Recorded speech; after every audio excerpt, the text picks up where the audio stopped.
Welcome to today's webinar, courtesy of the Kentucky Small Business Development Center in Louisville. Discover no-cost, valuable business services to help you thrive, whether starting your entrepreneurial journey or scaling your existing business. We have the resources and expertise to help you succeed. For more information, please visit our website or text 502-977-5800.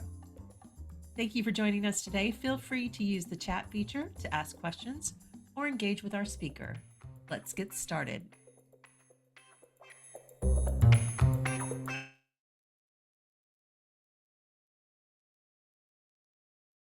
Hi, welcome everyone.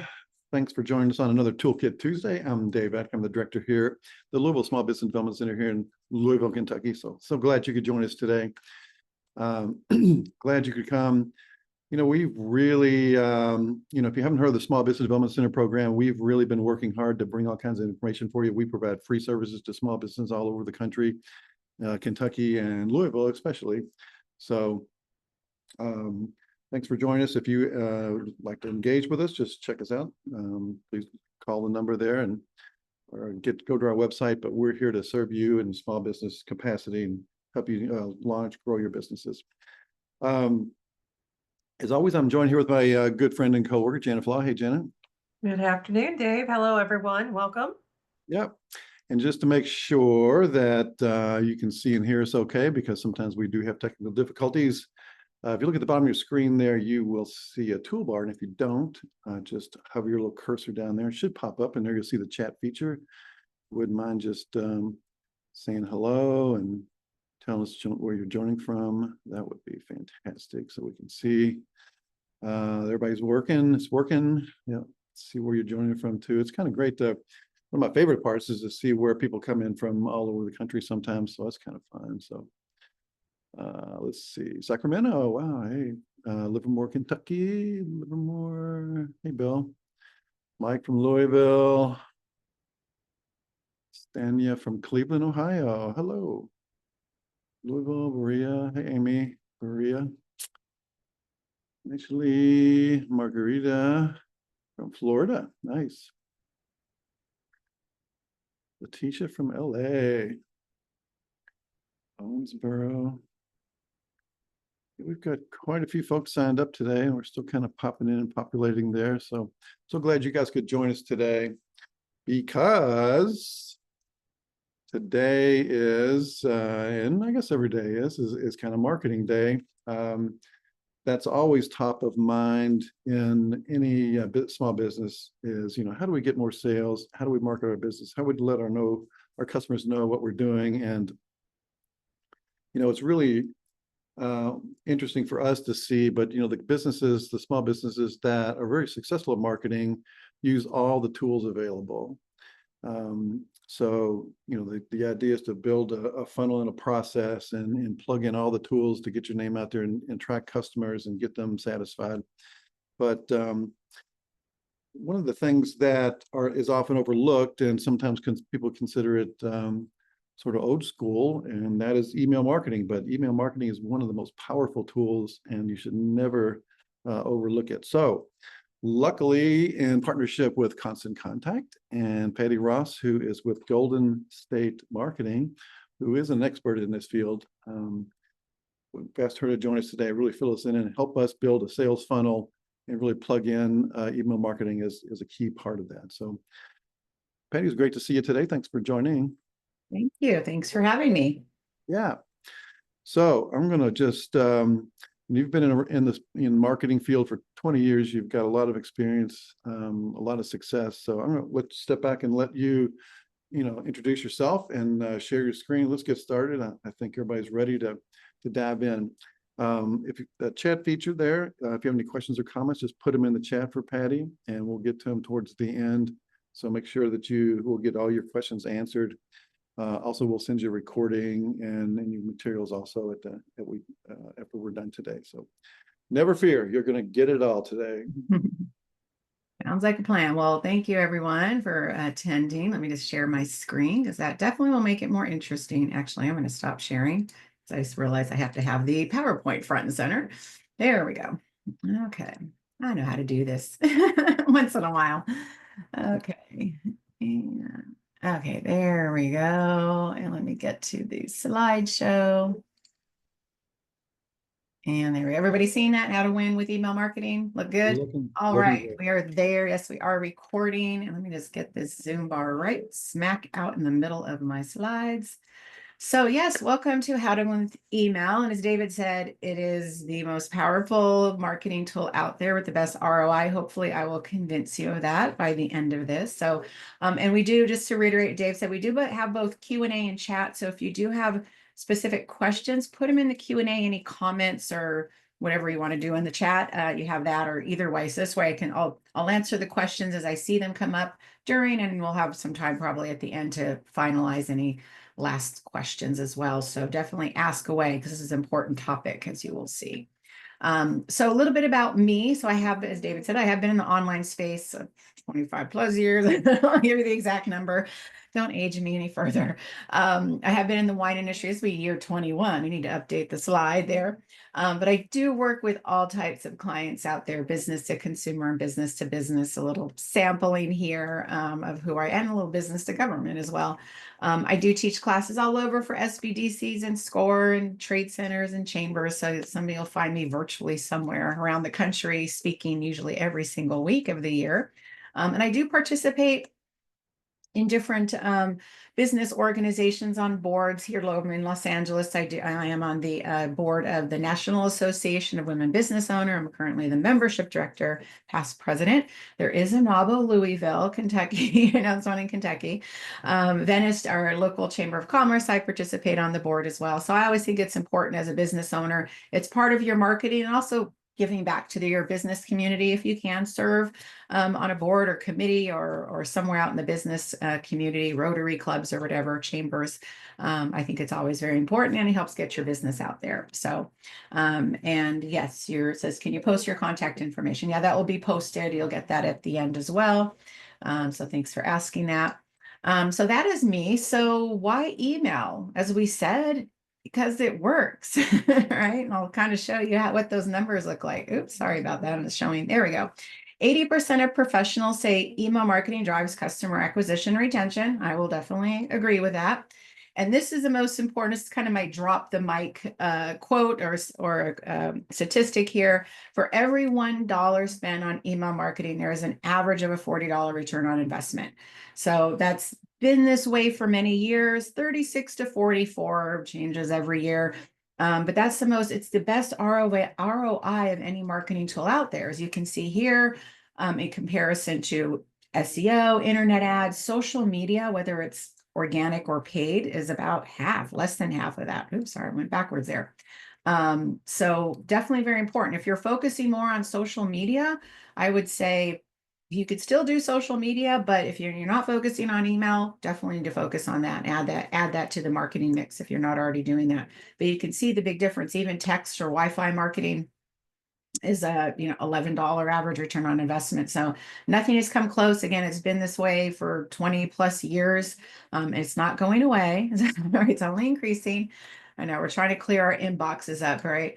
And 99% of people do check their emails daily. And 60% of email opens are on mobile devices. So we do want to make sure that we have mobile friendly emails, which definitely on Constant Contact or any of the mobile or email platforms are mobile responsive. And if you have them go to your site in this day and age, 2025, you should have a mobile responsive website. That means it shrinks down to a proper size for smaller devices. You're not having to pinch and grab and roll around with your fingers. You will lose people that way. So, and also it hurts you with SEO if you do not have a mobile responsive site. So, it's great to have the emails like that, but if your website doesn't have the same experience, that's definitely a problem. And definitely it's reliable. So email gets delivered 90%, 7% of the time on average. And compared to organically on Facebook, especially, and this has been, I don't know how many years now with organic, meaning what you post up, not ads, is about 1 to 3%. So 2% on average. So say, for example, you have 5,000 followers or likes on your Facebook page. Only about 2% on average are going to see those posts on a daily basis. Where with email, deliverability rates about 97%. There is going to be some that are, bounces or some technical reason that they don't get into inbox, but they do get there, which means they're going to sit there. There's no guarantee the person is going to open it and read it, but it is there. We're on a Facebook, especially, they may or may not see it. They may not go to show up on their feed, and that all has to do with engagement and reach. Right. So, just a quick side segue to social media for a second, right? It's all about to get people to see your posts more often. It's about engaging with them, which means you have to post often and post stuff they want to engage with, like, share, comment, right? To get that reach. So the more that they engage, the more chance of them getting the reach. So that's why you might see, and you might even see this in your profile with your friends. You tend to see, like, I have 1,000 friends, but it seems like I only have 10 that are interacting with me, is because, they keep interacting. And those are the ones you see. And the ones that are just like scrolling past and not hitting the like or share or comment will eventually drop off, right? They're only going to show you what's most relevant to you, and what's most relevant to you or your likes or fans is what they engage with the most. So something to keep in mind why email is so important. And just to show you a difference in demographically, who is showing up where, right? So across the board, if you go to the lower right first, across the board with a slight drop off on the older market, everybody's checking emails in all age groups, right? Even though if you're say 65 plus, right, you're more likely to get them via email than you are social media. If you look in the upper right, sorry, I did that backwards, upper left, most of it's 40 and below. The majority of it really starts to drop off. So if you do have that older market, say you sell Medicare or something like that, you're more likely to hit them via email. I know my 84-year-old father, she checks email. I don't know what he's checking. He's retired, but he checks his email, not on social media. So definitely very important demographically across the board, depending on where your market is, that email is going to hit the majority of people here. And then how often they want to hear from you. We always think, I hear this all the time, and I think I have this on the slides too, is that we're afraid to email people. I hear, oh, I don't want to annoy my customers. They're going to think I'm spamming them and they're going to unsubscribe. I'm like, if you feel that way, it's like, at that point, why should you do business, right? If you're afraid to, reach out and advertise to your customers in any way, right? So I usually say, you say, I don't want to be annoying. Most of you are probably not even slightly irritating yet because you're not doing enough. So you can see here, if they've signed up for your list, they do want to hear from you, and more often than you think, right? You can see here, at least monthly, the most, weekly, about 61%. And you could see how it drops off dramatically quarterly and annually. So if they've signed up for your list, they do want to hear from you more often. And don't worry, if somebody says, hey, they unsubscribe from your list, because then you're brand ambassadors, right? They're quick to unsubscribe. They probably aren't going to purchase from you anyways, or maybe they just don't want to receive the emails, and they'll purchase when they decide they want to purchase from you. So don't be afraid to email based on your feelings that, oh, okay, I hate receiving email, so I don't want to, annoy my customers with email because they might hate it. This is another avenue for you to do it, right? And reach out and do business. That's why we're in business, I think, right? To make some coins, right? I know I am, right? I mean, even nonprofits need to make money, right? To serve their nonprofit. So what can it do for your business, right? It definitely can increase, increase brand awareness, right? So it's definitely key to doing that. It's one of the things it can definitely do. It can also drive revenue and profit. Most of all, definitely sales do happen here on email, see the ROI. And it can help boost repeat business. Again, if you're continually, especially depends on your business, right? Some of you might be one sale and done. Some of you might be like, hey, we need to keep having them repurchase our products or services here. Here's a gardener. It's like every season we need to hit them up, right? For every season. So definitely can do all of this for you. And then, so hopefully, are you ready to harness the power of the inbox here? So this is what we're going to cover today. We're going to talk about the reluctant business owner, which is what I was kind of talking to, the 5 steps to email marketing success, and ways you can get started. So let's start off with the reluctant small business owner. So here's Peter, right? So Peter's cheese shop, right? And he, as he mentions here, I'm sending spam to these people because if I was to get it, it's spam to me, right? So I know some of you raise your hand or say yes in chat. Do you feel like, oh my God, I hate emails and people are spamming me, so I don't want to spam them? Does that sound like anybody? Raise your hand. Right. So Peter's business, he's, pretty active on social media. They do a newsletter, once a month. It's working, but he knows he can definitely do better. But so we have to figure out, like, based on what he's doing already, what can we do to improve that experience for him, given the importance of email marketing, right? Right, cheese. I like the cheese. There we go. So we'll show you some before and after down the line here on how, we did something a little different for Peter. So definitely very important to focus on the people you're trying to reach, right? You want to send the right messages, marketing in general, send the right messages, the right time, the right people. All right. So this is his, email newsletter, right? Lot going on here, as you can see. It looks like it's they have an older one because it says follow us on Twitter, which is now X. But they're putting the effort in again once a month, but it's a lot of work for their staff to put it together, and they're not, just that once a month. It's not very consistent. And they know they need to do more on here. So we'll talk about having a plan in place so that you can make it easier, hopefully, with the right tools as well. So we'll show you the before and after down the line here. So what are the 5 steps, right? And I want you to share in the chat, and you can just put the letters here. So which of the following are you hoping to achieve with your email marketing strategy this year? So if you want to just choose one main one, or if you like all of the above, put F or A and D. So just drop that in the chat, which one for you. So you're trying to build awareness of your brand, your business or organization, grow your list, engage your customers, drive more sales. We always want that. To complement my other marketing tactics. So we have a lot of F's. Let me see, D's, drive more sales. I'm sure I see a lot of those, F's, right? All of the above. All right, you're all here because you liked all the above. Perfect. Lots of D's and F's. Okay. Everybody wants to drive more sales. Let me ask this too. I didn't have a slide for it, kind of forgot to add that on there. So right now, wait till I give you all options. Do you currently have an email list? Put yes. If you are using it, put yes on there. And if you want to share, which platform you're using currently, if you are, yes, you have a list. So put yes, I have a list, or no, I don't have one, or yes, I have it, and no, I'm not doing anything with it out there. So yes, in HubSpot, perfect. So like to know, and it's okay, if it's like have a list and you're like, well, I kind of have a list, but I'm not really doing emails with it. That's okay too. So we have some MailChimps. Okay, perfect. Build awareness. All right, perfect. Okay, thanks for sharing on there. So let's talk about the 5 steps to email marketing success. So the first one, plan for success. Got to have a plan in place, right? So here, an example, we don't want to just send one email out. If you're, say, something time sensitive, like a promotion or an event, have a plan in place that you want to do at least 3 minimum for your, say, an event that you're having or a promotion that you're having.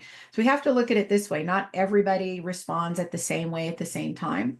You want to look at human behaviors. We're all a little bit different as humans, right? I always use this example, Christmas shopping, right? So some of us are Christmas shoppers in July, right? Get everything done early bird. And most likely, however we do the Christmas shopping is probably how we run our lives, right? And how we are, our behaviors. So we have the early birds, they get everything done really early. They don't have to worry about it for the rest of the quarter. And then we have kind of the middle, the Pelotons, I call them. The ones are like, okay, well, it's, Black Friday, after Thanksgiving, we have a month. Let's go ahead and get started. And then there's some of us are like, oh, it's December 24th. I still have plenty of time, right? So same thing with email marketing.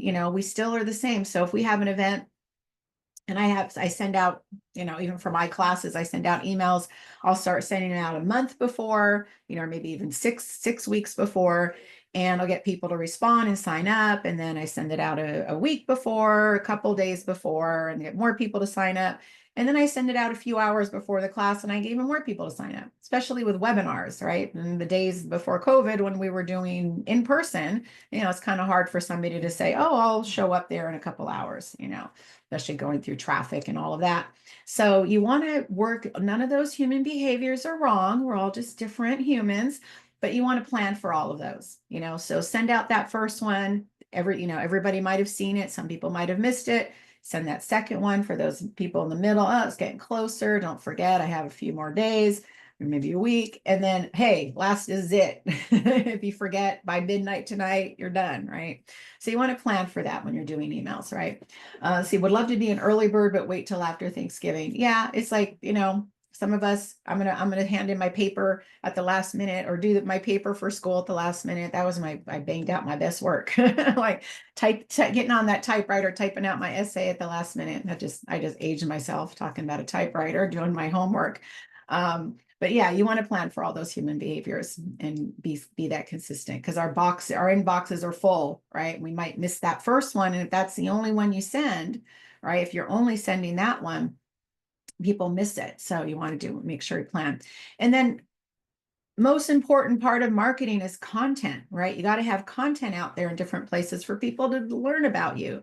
So whether it is email marketing, your social media, your blogs, your website, it's all content you need out there. Maybe you're even doing billboards or newspaper ads, or it's podcasts, anything out there that's content that's going to help promote your business is important to have. So I'm going to kind of show you this. So I don't want you to think there's everybody has to do their journey mapping this way. I just want to show you a visual, because we tend to think of our content in silos, right? Oh, I got to do this blog post over here. Oh, I need to do social media posts here. And oh, yeah, let's do an email, right? We don't usually have a plan of like, let's sync it all together and put it on a journey to reuse it, right? Reuse, recycle, to reduce. So this is just an example for, say, a business that is on all of these platforms. Not everybody is. That we take one content blog post and turn it into 33 pieces of content, right? So your journey map might look totally different. Again, there's no template or anything for this. If you want to, scratch one out, you can, but it's just really for a visual to show you how you can take one piece of content and put it into multiple pieces of content. So, right, we start with a blog post, and then we send it out via email. And then maybe we take those, let's say, for example, I have a dog treat business, and I do a blog post about the top 5 best natural dog treats out there. So I could take that and make 5 individual little quick video content for those and put those out in different social media posts, or just put them all together in one, put them out on your TikTok, on your Pinterest, your Facebook, whichever ones you use. Again, I know not everybody's on every single one of these.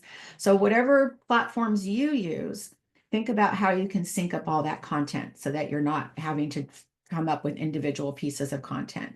So again, however you journey map your content, think about all the ways you can reuse the content. So we're going to talk about a little bit about social media, email, all of your content when it comes to developing it. Is anybody familiar with content pillars? Anybody heard that term? Raise your hand, or your virtual hand, or say yes in chat. Or anybody have done their content pillars? Looked at content types? I don't see. Oh, there's my looking here. Okay, perfect. Okay, got a couple. No, got a yes. So content pillars, we might refer to them in kind of the social media context, but the content pillars definitely can be used across all of your content. So the first thing is 2 different things. Your content types, these 4 buckets here, these 4 squares here, and then content pillars. So the content types here are the 4 buckets of content that you should cover in all of its social media, email, etc. So you have your promotional content, which we're probably the best at, like, here's my product, here's my service, here's my product again, here's my service again. We probably have that one down. That's definitely important. You got to promote yourself.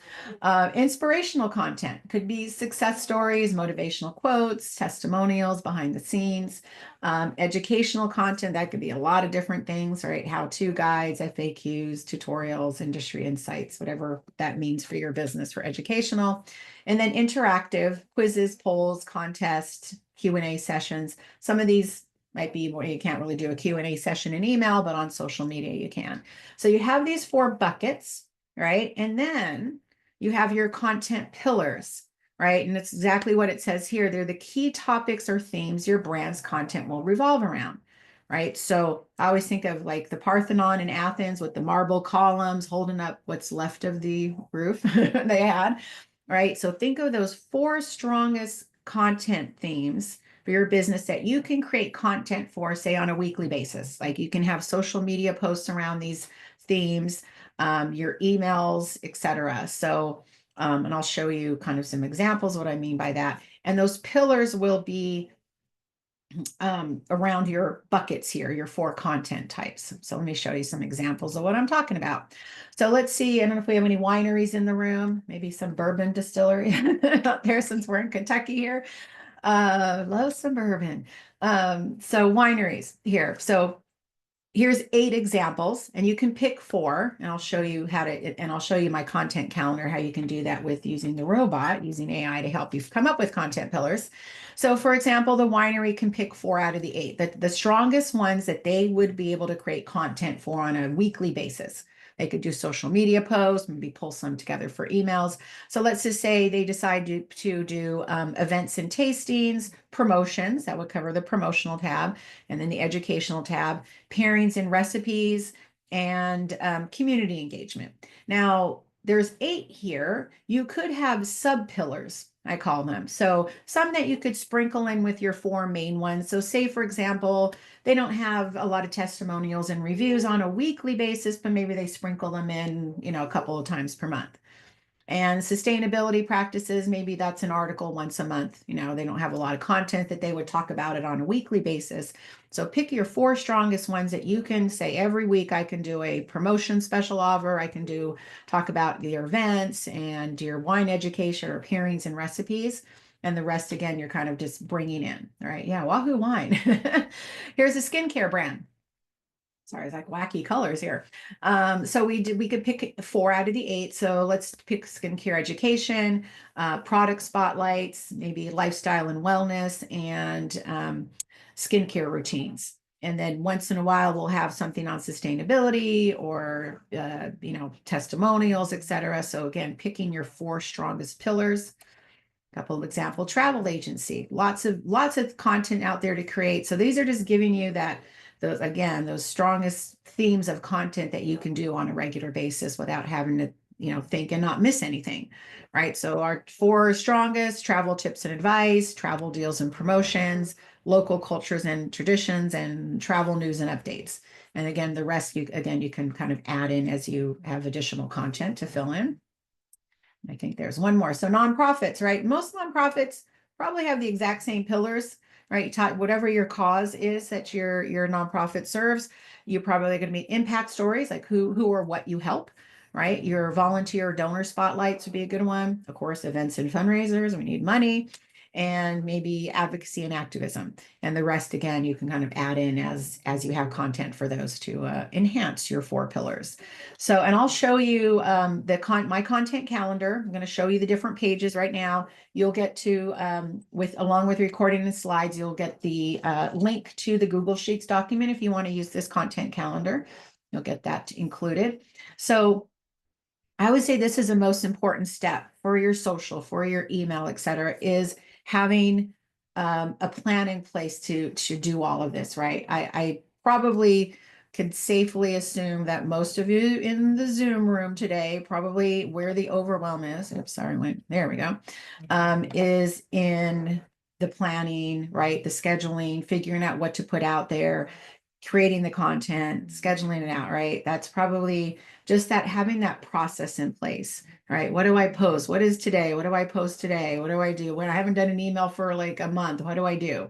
Right? So planning ahead, right? We're at the beginning of the year, Q1. If you are 4th quarter driven, like your holiday sales are important to you, you should be planning that and have it planned out by the end of August, not October, right? So if you start planning ahead, even month by month, it's going to get easier to start planning ahead, right? For Valentine's Day, November should be planned. Mother's Day is coming up still. That should already, we're in March, should already be planned. by Valentine's Day. So start thinking way ahead with all of your content so you're not scrambling and missing out.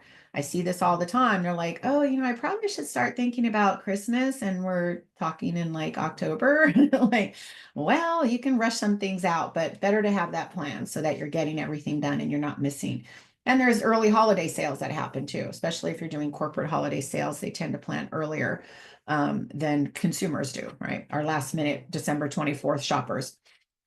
All right, so this is where I think, well, like I said, having a process in place and getting overwhelmed with that process in place. So I break it down into 3 steps, right? 3 areas.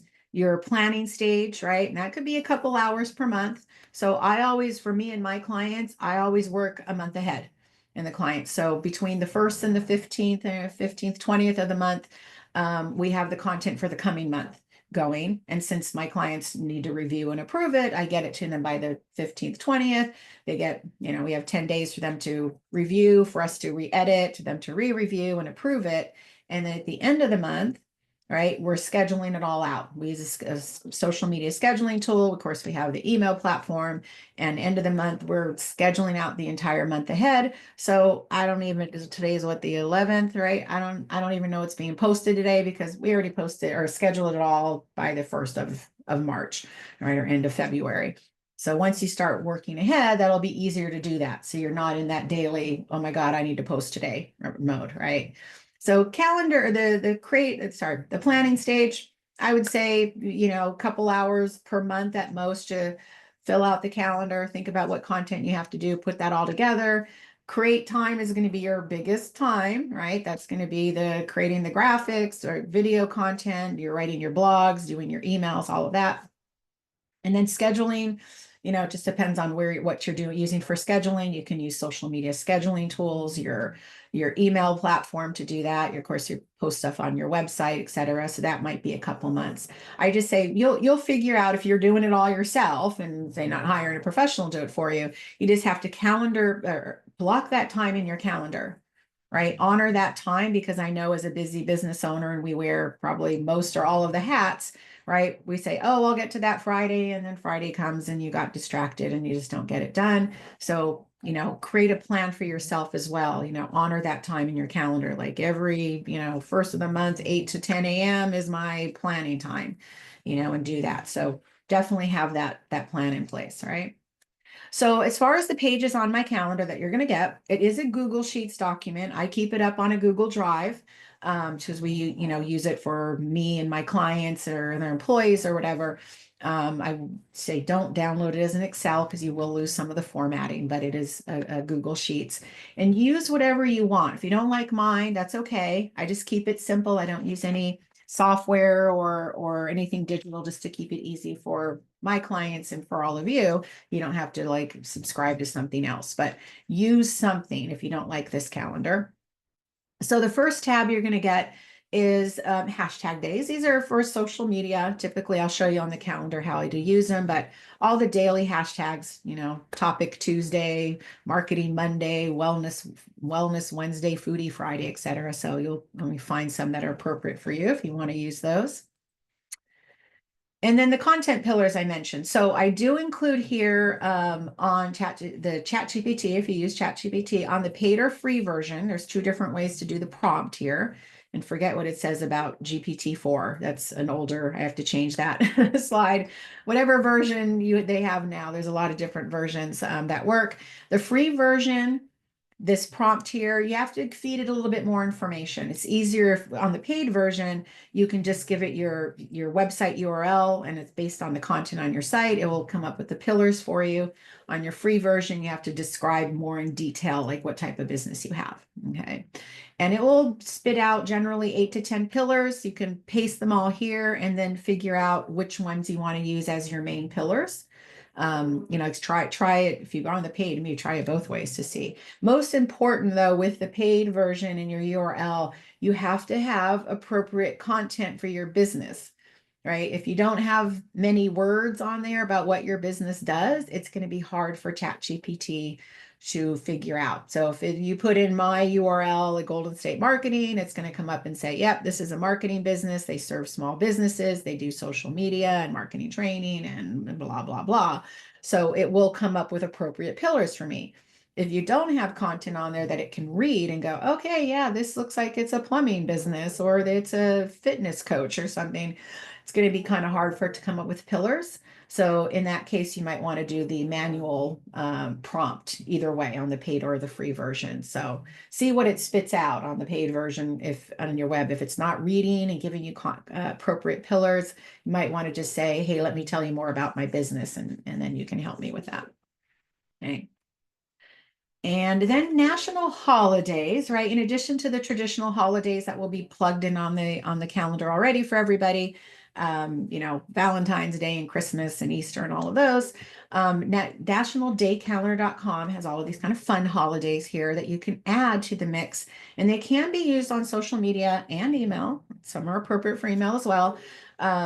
So all of them are plugged in for you. You can go through here and check the boxes. Now, just so you know, just checking the boxes won't automatically drop them onto your calendar. You do have to manually add them onto the calendar. So the first step I do when I get the calendar and it's beginning of the year, I will go through each month's calendar page and go through all of them and check all the boxes off just so I get that done and out of the way. Now, there's a lot of them on here that are just kind of wacky and fun, but they could also add engagement on social media. So say, for example, it's National Peanut Butter and Jelly Day. You can ask, what was your favorite PB&J combo as a kid? That gets that engagement, right? The commenting and getting that reach, right? Whether you sell peanut butter and jelly or anything to do with peanut butter and jelly, find things that work for your business. There might be some that are directly related to your business. Like I have a transportation logistics client. There is actually a National Logistics Day in June and a National Barcode Day. But we also will use something like, hey, it's National Bring Your Dog to Work Day because they have dogs and it's like company culture stuff. And we have pictures of them with the dogs at the warehouse as well. So have fun with these. For this column that you see on the left, because I have winery clients, I do have that column. There are wine holidays on there but you'll see the word wine. So I don't know if there are any in the room today, but if you are in the wine, so some, for example, for wineries, there's like, say, National Chardonnay Day. So you could do a social media post, Happy Chardonnay Day, but then also do an email. Hey, it's National Chardonnay Day. Why don't you get our 3-pack? We have a 3-pack special on our Chardonnay for the day, order now. So again, some of these could be appropriate for email as well as for social media. So you have that tab. And then this is the actual calendar. So it will be blank when you get it. This is just for demo purposes. So this is for a skincare brand. And you could see it's color coded at the top. Here with holidays are in the reddish color, green events, email campaigns in orange, website blogs are baby blue, LinkedIn articles and newsletters, that's darker blue, that's going to be more B2B, social media posts, so if it's just a graphic or text, it's purple, social media stories, so Instagram or Facebook stories are turquoise, and social media video, so that could be anything. If you do YouTube shorts, Instagram or Reels, TikToks, etc., it's just video content. If you want to break it down and do the colors a different way and change it to be specific, like have a TikTok video color or Instagram reel color, you can do that as well. So I just keep it simple. So as you're filling it out, the first thing that I would do is I would add in, are you going to do any hashtag days? So you can see here, we're using for this brand Motivation Monday and Wellness Wednesday. So I will do the entire year. I will copy paste all of the Mondays, all of the Wednesdays, that first line of purple that has the hashtag day.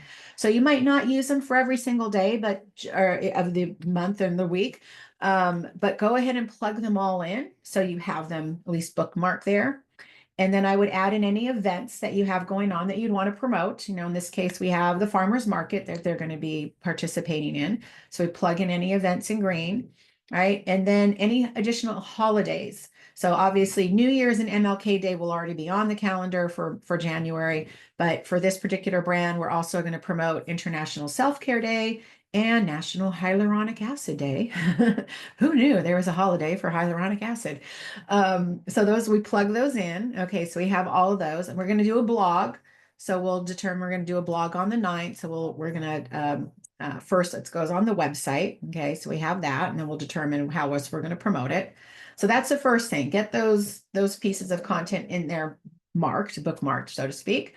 And then you're going to get more specific on what you're going to do for those different things. So you can see here on Wellness Wednesday, on the second line of purple, we're going to do a social media post and we're going to do a social media story. Okay, so we wanted, because that's only 24-hour content on there. So we want to have permanent content as well as the stories, different ways to reach people. But we get more specific. We're going to do a skincare tip, and that first Wednesday is vitamin C, the next one sun protection, food for skin, etc. I repeated jade rollers by mistake. So we get more specific there. On the how to use product videos, the second line for the video is the specific. So we know for planning and archive purposes what specifically we're going to do, not just we're going to do something. All right, so I need to know I got to plan the lavender face wash video. And I got to plan the night cream video. Right. So if we're doing a quote for MLK Day, specifically, I'm going to use a graphic with I had a dream quote on there. So you want to get very specific so you know as you're planning it what you're going to do. And then you can use this again for archive. Right. So next year when you're planning your January, you can just come back and look at your calendar rather than having to try to scroll through your Instagram feed to see what you did last January. Right. So important to get as detailed as possible so it makes sense to you. Now, when it comes to email, which is why we're here, right, works a little bit different. We're kind of backwards on email. So this month we have a lot going on, right? We have the farmers market, so I have an event. We have a January case sale. We have a blog. We have a Win a Skincare Trio contest. And we have National Hyaluronic Acid Day. We're going to run a special there. I think that is everything. Yes. So we have that all. Here's all our stuff. We need to do emails and coordinate with our social media. So the first thing is the Fairfax Farmers Market. So say working backwards, the very last email you're going to do is the day before on the 12th. And then working backwards, I would say usually events, if you have the time, give as much time. Again, remember the Christmas shoppers in July and the ones in December 24th. You want to go backwards and say at least 4 to 6 weeks back, if you can, give people time to plan for those, and do one email a week for the farmers market. Okay. And it can be combined with other things going on like the January sale. So we have that event, and then we have the January case sale. So the very last email, since this is only a month thing, is on the 31st. And then once a week up until the very first one, which is the January 2nd, when we first start promoting it. Okay, so we have those plugged in. The Hyaluronic Acid Serum Day and the contest to win a skincare trio, just a one-off email for that particular day to promote that contest and that sale. We have a blog. So we're going to post the blog on our website. We're going to do a social media post, and we're going to do an email. So we're all coordinated and syncing everything up. And I think that was it for emails, right? So everything's coordinated on here. And if you are a B2B, so you're business to business, the calendar works exactly the same. Color coding, right? You can use holidays on here. So this is if it was my marketing business, I do Marketing Monday and Thursday Thoughts. I do marketing quotes. I promote my webinars via email. I do social media posts for them. I have a blog. So since I'm B2B as well, I post it on my website. I do a LinkedIn newsletter article, and there was 2 different things.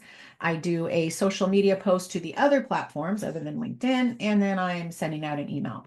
So again, I'm hitting everybody everywhere with that blog, all at the same day. It's all coordinated. So again, whether you're business to business or business to consumer, the calendar works for everybody there. Okay, and I just realized I didn't have my Q&A up. Let me just grab that in case there's any Q&A here. And there it is. Okay, just want to make sure I have it up, and I keep losing it. Like, where did it go? Hold on one second. I'm looking at 2 different screens here. Okay, there it is. Oh, how do you feel about, did you get my last emails? Are they effective? Yeah, that's an interesting one, Daniel. Yeah, I get those all the time too. Yeah, the follow-ups are the ones that look like they've done business with you in some way, and it's potentially, I mean, you could try it. That could be a A/B testing thing, to see if it works. Send it without like, hey, did you get my last email? Or not. They could be, it's always worth trying. The subject line, 50% of people open an email based on the subject line alone. So sometimes you can feel like, well, that's kind of sneaky. You know, if they send that, I don't know who this is, and why do I care if I got your last email? Or it could work. You know, sometimes, you know, the simple things work as well with your subject line. So that's a good question there. So that's the calendar itself. Now, some additional pages you get on here to plan out your calendar. So these are called the social post pages. So each month has this. This is where you're going to lay out your social media content. Now, since like I said, I have an approval process for my own clients that I do the work for them, I lay everything out. And even for my own brand, we do this. I lay everything out on this page. We have the captions, the hashtags, the links we're going to include, the actual image right here. It's not going to be posted from here, obviously, but just for them to see everything here, they can see, okay, I can see the captions and the picture. They have an edit, make notes in there. They can mark it as approved. And then once I schedule everything, I can mark it as published. And again, this is perfect for archiving as well. It's all laid out here for you to use. So you just create these for your social media links. And I have this open next to my social media scheduler, and I'm just going down the list of all of them for each day, and I'm copy pasting the captions, the hashtags, the link, uploading the image, and then within, depending how fast or slow I am at the time, maybe an hour and a half to post a whole month's worth of social media content on a scheduler. So once you get in that habit of doing that, this makes it easier, right? You don't have to go grab the caption from somewhere else and figure out your hashtags and then upload the image. Everything's laid out right here for you. And then you also have a blog. You only get one. There's not one per month. There's one ongoing blog content planning page where you can just do your blog topics. The Google Drive link here, what we do is I create a Google Doc with the blog on it, because if I'm sharing it with a client, I want to have it up on a shared drive and they can open it up. If they have any notes or edits, we can just do it right on the document. So that's why that's there, rather than pasting the entire blog here on the spreadsheet. We put the images we're going to include on social media and on the blog page itself. And then again, you have approval check marks if you need those as well.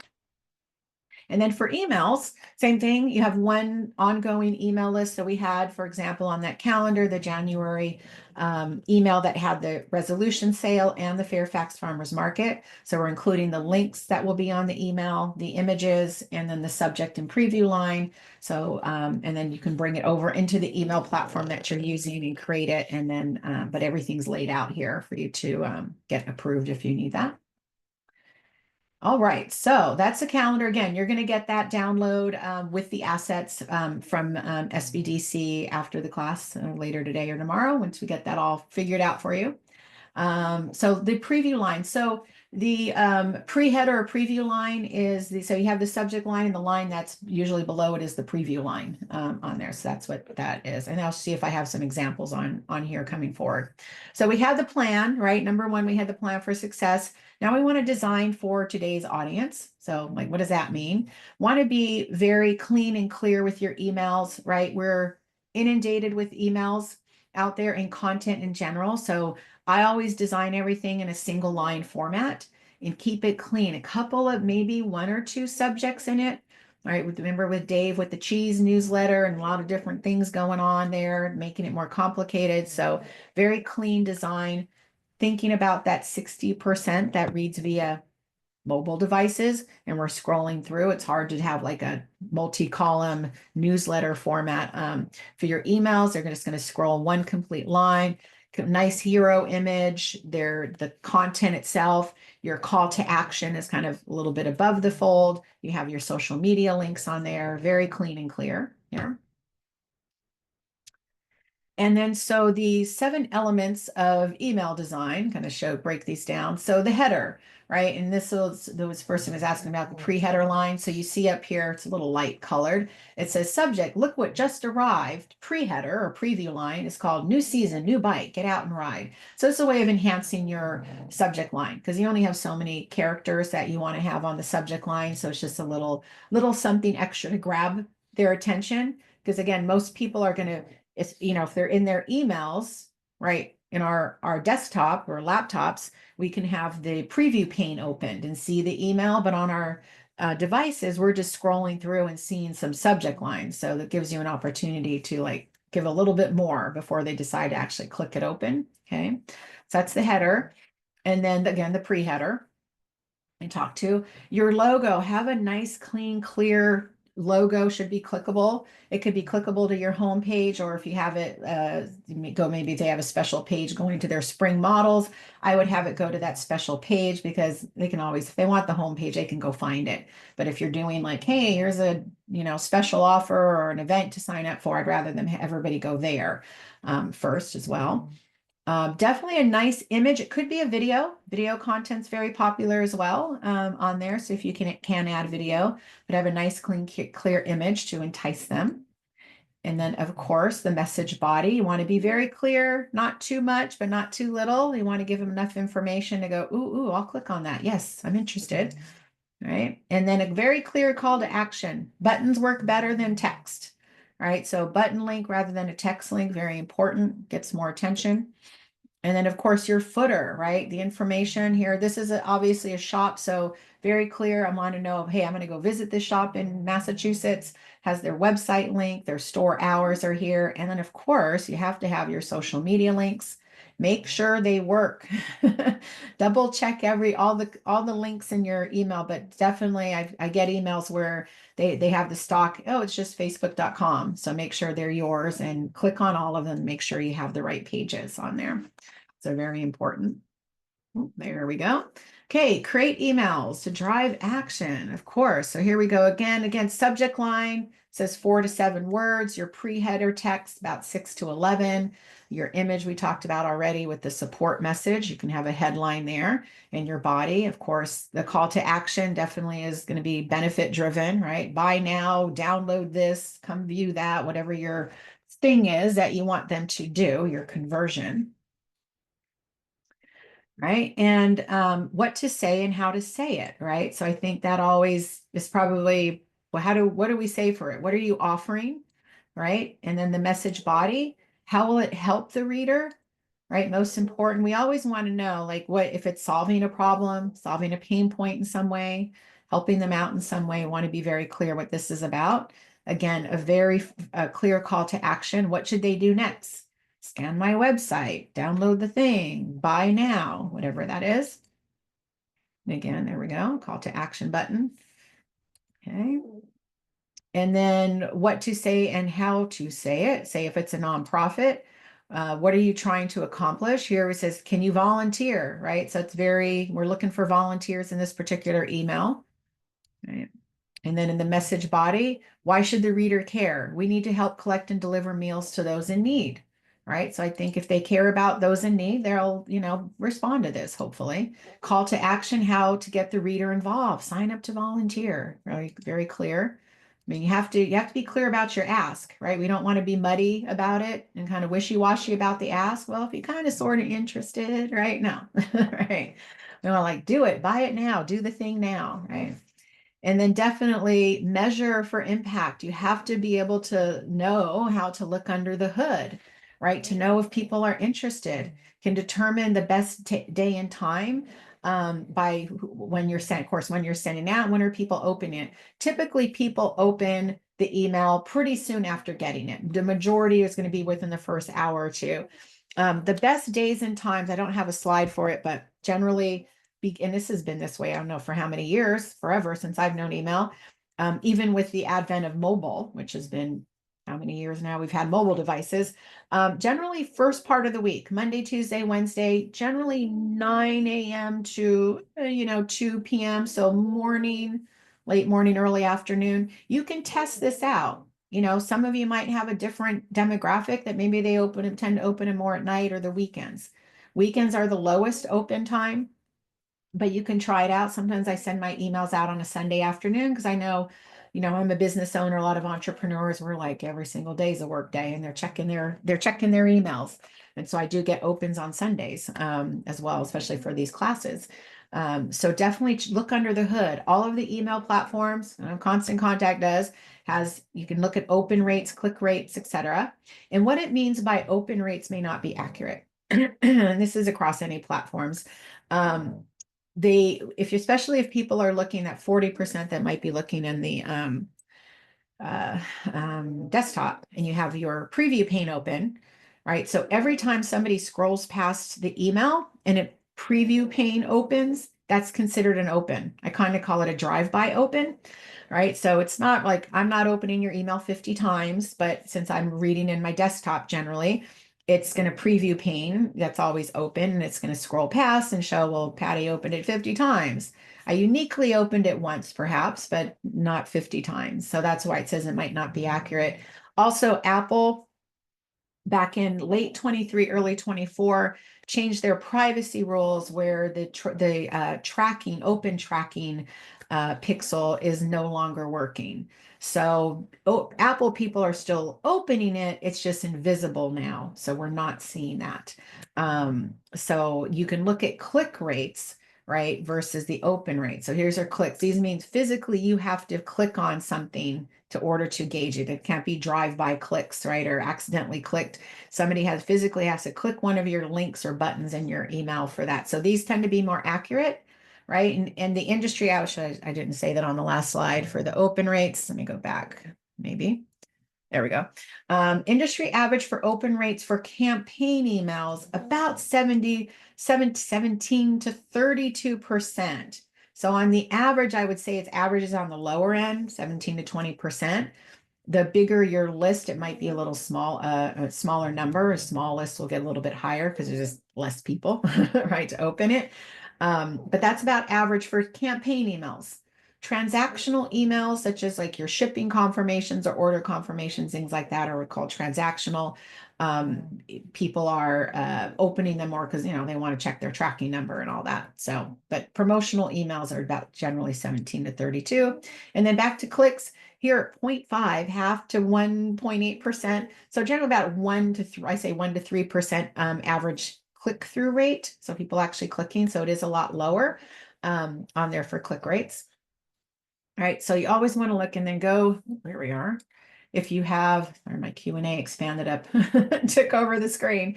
There we go. So the conversion rate, most important, however you can track conversion, that means somebody did the thing that you want them to do. They bought the thing, they downloaded the thing, whatever your conversion is that you would wanted them to accomplish, whatever that goal was.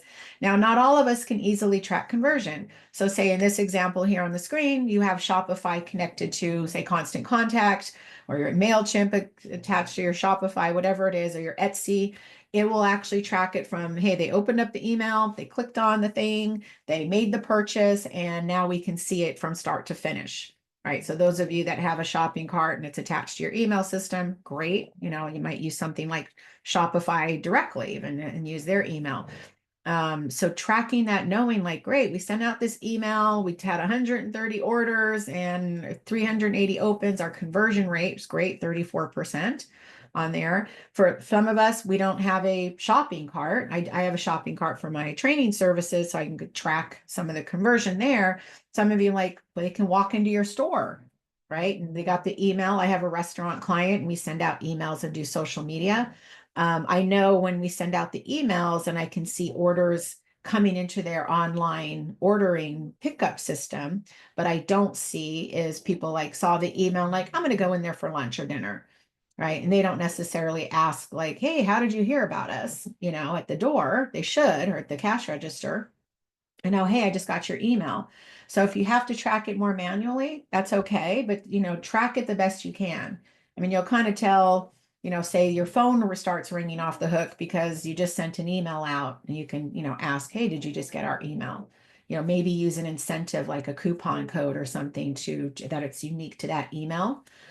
As well to see, you know, if that converted. So you definitely want to track that and your list, of course, grow in your list and just your overall return on investment, right? We want to make sure that we're getting that, you know, $40 average return on investment, you know, and not everybody's going to get that ROI, right? But if you're not doing any email, you're not getting any ROI. Even if you double it and get a couple dollars, that's still, you know, conversion, 10%, 20%, right? Or $10, $20, $30, right? That's still a good conversion, still a good ROI there for you.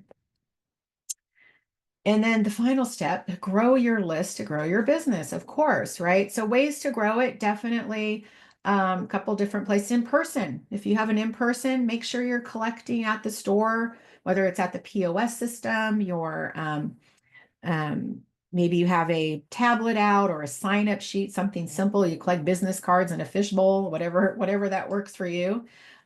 Print. So anywhere that you're printing anything, encourage people to sign up for your list. And then oops, why is that?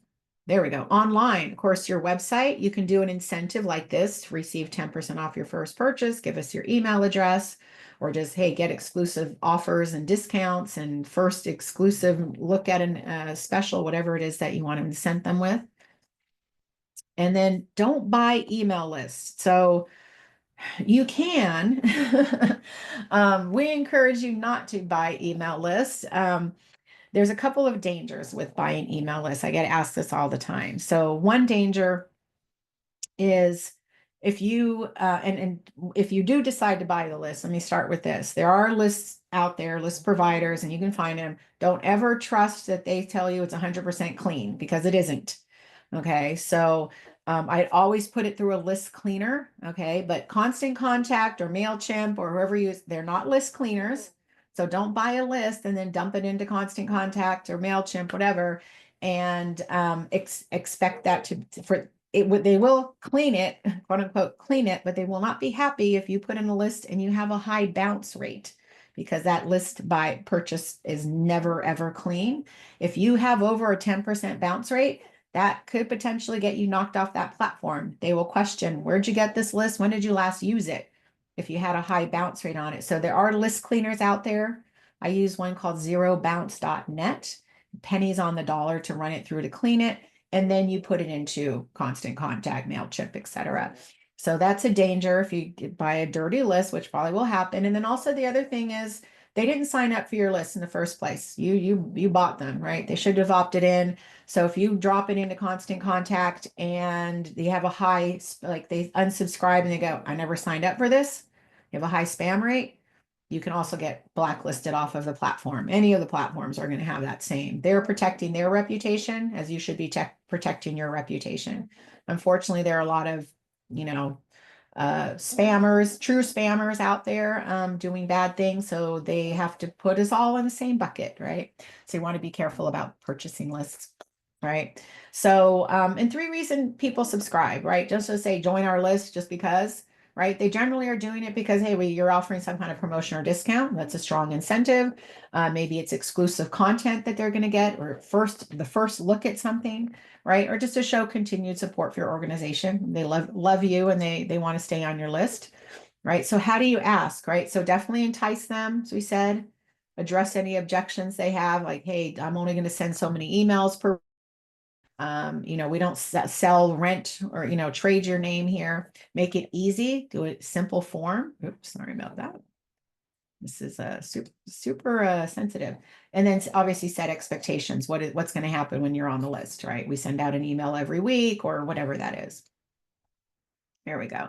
So the 5 steps, just to reiterate, right? Plan for consistency, definitely very important with all of your marketing, your social media, your email, your blogs. Be consistent, right? I always say the more you're out there, the more you're out there, right? You want to be consistent. Design for today's audience, clean, crisp, clear.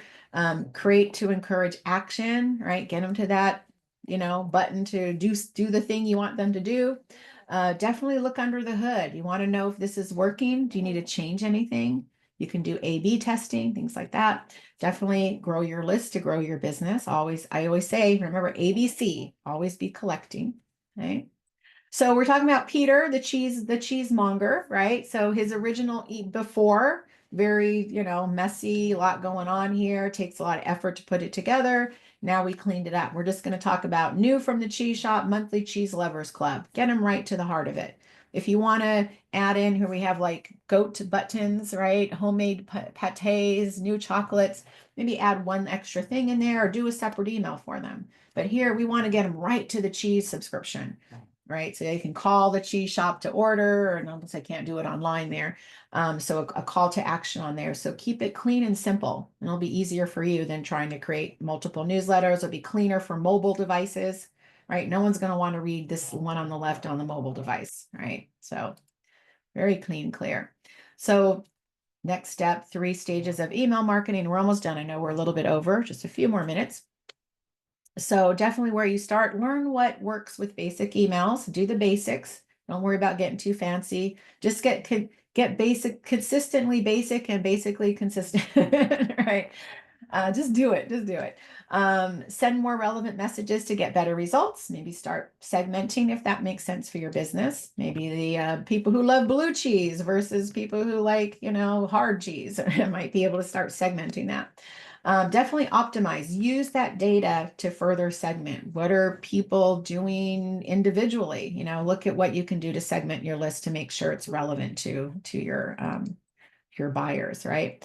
So, any final questions? I'm going to look in the here, and I have a couple. So get out your phones. I'm going to give you a couple QR codes for some free things here, and then we'll finish. I'll wrap up with the questions. So the next steps to your business, definitely evaluate your email marketing efforts. Where are you now? Do you have a list? Are you using it? Do you need a platform to figure that out? What are your resources? Do you have the capacity to be consistent and create them? Do you need a strategy in place for that? Are there any untapped opportunities or areas for you to expand your email marketing strategy, especially as we're in March and we have time if, fourth quarter is important for your business, but you should be consistent all year. I'm working with a business that does outdoor holiday decor, and they just hired me in February. I'm like, really? Now we're talking Christmas stuff? Like, yeah, we're doing early bird specials. So they do the big outdoor commercial, Christmas holiday displays. But we're doing social media and email and everything in February, March, and beyond as well. So it's never too early. And then planning. Are you prepared to adapt your strategy and scale your efforts? So you saw the ROI. So make sure you put the effort into planning and executing your email marketing plan. If you want help with that, you have any questions, you're all welcome to schedule a free strategy session with me. So the QR code on the right is my calendar link. You can go to callwithpatty.com, schedule that session. I can answer any of your email questions or any other marketing questions you have there. I also have a LinkedIn Marketing Lab group on the left QR code. So that is a place that you can come in, ask any marketing questions. I think there's 1,400 of us in there now. You can also shamelessly plug yourself in there. You're a business owner. There are other business owners and we're consumers. Go in there. I don't have any rules other than don't put anything illegal in there, but you are allowed to tell everybody about your business, and you can share a link to your LinkedIn page or your website, whatever you want to do. You're welcome to plug yourself in there. Okay, so those are those, and then we'll provide these as well on the with all the other assets. And Constant Contact is offering everybody here, if you want to try Constant Contact, this QR code here is for a free trial. You get a free month trial. If you want to just jump right in and start using Constant Contact, there is a QR code down there, 330p for 30% off your first 3 months. So either way, you can go with the free trial and try it out first. So that's a gift from Constant Contact to you. And I'm just going to look real quick at the questions and then we will be done. So first one asks, I use Shopify platform. Are you Shopify expert or Shopify partner, or you offer services to set up email marketing for Shopify? I have used Shopify. I wouldn't say I'm a total expert, but I do have clients that have used Shopify and we've done emails for them as well. So definitely can work with it. So if you want to schedule a call with me to talk Shopify, we can. Does the social media scheduler provide for email? So I use one, I'll type it in the chat, is called metricool.com, METRICOOL, two O's.com. And so if you think like Buffer, Hootsuite, Monday Later, trying to think of some other ones, but I like Metricool. I've used a lot of the other ones. It's a social media scheduler. So if you're just using Facebook and Instagram, you could just use Meta. You go to the Meta Business Suite and you can schedule both Facebook and Instagram at the same time. I like the scheduler because I usually post for me and my clients. I use Facebook, Instagram, some we use X, LinkedIn, Google. You can do Metricool has all of the different platforms there, even the new Blue Sky, YouTube, everything is there as well. So I like that particular tool, but it's separate. Generally, you're going to use something like Constant Contact or MailChimp or any of the other email platforms out there separately for email scheduling. out? So good question. And then the next one from Nikki is, there we go. Let's get rid of those. Which email marketing platform would you suggest for someone in the financial services industry and e-commerce? I have a Stan Store for free at the moment. Paid version offers email marketing features. I mean, I love Constant Contact, obviously. We promote them, but I've used MailChimp, Klaviyo, Active Campaign, SendGrid. To me, they're apples to apples, right? They're all different. Instead of apples to oranges, they're apples to apples. They're all slightly different. I always say, don't always go off of cost. I know that's the first thing we're like, oh, obviously Constant Contact's like a free trial and some discounts and stuff, but go look for the tool that's right for you, right? Does it have all the features that you'd want to use? Does it have, some of them have built-in, you can schedule social media off of Constant Contact as well. Some of the other ones have social media scheduling. You can also have maybe text marketing and integrated in it. So do they have all the features that you would want now, whether you're using them? You don't want to keep switching like, well, I got this for free. Like MailChimp offers a free account, but they've stripped it down quite a bit over the years because, they realized they weren't making money giving away 2,000 subscribers for free and giving all the bells and whistles. So now I think it's like 500 emails per month total, not subscribers, but emails. So if I have a list of 500, I can send one email out per month. So that's not a very good free account. So I always say, look around and make sure before you sign up for any of these tools that it's the right tool for you and not necessarily because it's the best price, right? They're all pretty close in price anyway. Some a little bit more expensive than others. We have time for a few more questions. Janet? Okay, perfect. Just a few more real quick. Okay, yes, presentations recorded. You'll get everything from the SBDC folks later. Is there such a thing as too many emails? If so, what would that be? I would say, I mean, usually that happens during the holidays, right? Everybody's pumping up the volume and, I would say something like hourly would probably be too much. I mean, daily is okay, especially at those times of the year, is not too much. And generally, I think we're always afraid. We're like, oh, I personally feel I get hurt a little every time I see an unsubscribe from my list for a moment. But I'm like, they're just not interested in marketing or my classes or whatever. But that's okay. I don't have a huge unsubscribe rate. I don't panic about, less than 0.5% of people subscribing every time they get my emails 2 or 3 times a week. Again, I want, frequency. And I'll share a quick story. So with my business, I always, when I go out in public, I don't know if you can see it, I have this badge. You can see it has my Golden State Marketing Bear on it. My emails have that. I've had people approach me at events and they see my badge. I go, I get your emails. And luckily not like punching me, like, stop sending me emails. Usually it's nice. I'm like, it's brand awareness. They recognize the bear because I'm quite prolific with my emails, and they see the bear on my chest with my badge on, and that's brand awareness. I'm totally fine. Not if they came up and punched me and said, don't send me emails anymore, but it's in a good way. So I want that. I want them to relate and see, oh, she's out there. I get her emails. I see her at events. I see her on LinkedIn. So I want to be, everywhere, everything all at once, right? Let's see what else we have. I think we have a couple more. Which email marketing platform you recommend that also handles CRM really well? CRMs are usually a separate tool. I mean, there are some CRMs that do have an email built into it. So if you're looking for that, like Zoho, I think HubSpot, things like that have it. But, I don't have any in particular that are both, right? I mean, obviously I have a separate CRM for my own business. I use Pipedrive, but I use Constant Contact separately and social media separately as well. Is there a social media schedule that also posts on Instagram stories? Yeah, Metricool does reel stories and posts.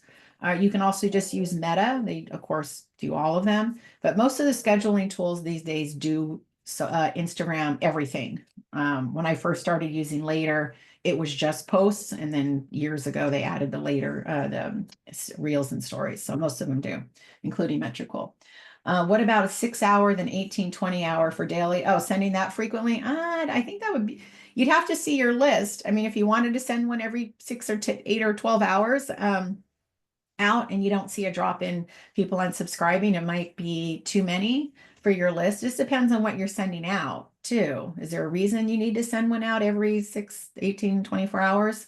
or daily, daily could be, even daily. Just make sure it's relevant to them and it's something important. You're not just sending email to send email, right? CapCut will do IG at Facebook and TikTok. Yep. Okay, perfect. So I think that is it for questions. So thank you, everyone. Schedule time with me. If you want to sign up for Constant Contact, you have that, and we'll share all the codes and stuff with everything. Patty, that was a whole lot, and I really A appreciate lot. it. Yes. You're welcome. So, yeah, so everybody, I encourage you to reach out to Patty. She's a great resource. I mean, I've learned a ton. I know you did too. So that was a lot in a short amount of time. So Yes, yes. so much. Yeah. Well, Two thank you, seconds to everyone. get the QR codes here. So. Okay, well, join us next week, everybody. We'll be doing our evening toolkit Tuesday next week, a little bit on finance. So check that out. And then Janet, thanks for driving the ship as always. Thank you, guys. Everybody stick around for our quick evaluation as soon as we wrap up here. Yeah, and we will send you the recording and the resources and slides and all that good stuff. So Patty, Thank you, Patty. thank you You're so welcome. much. Thank you. This has been Thank you, fantastic. everyone.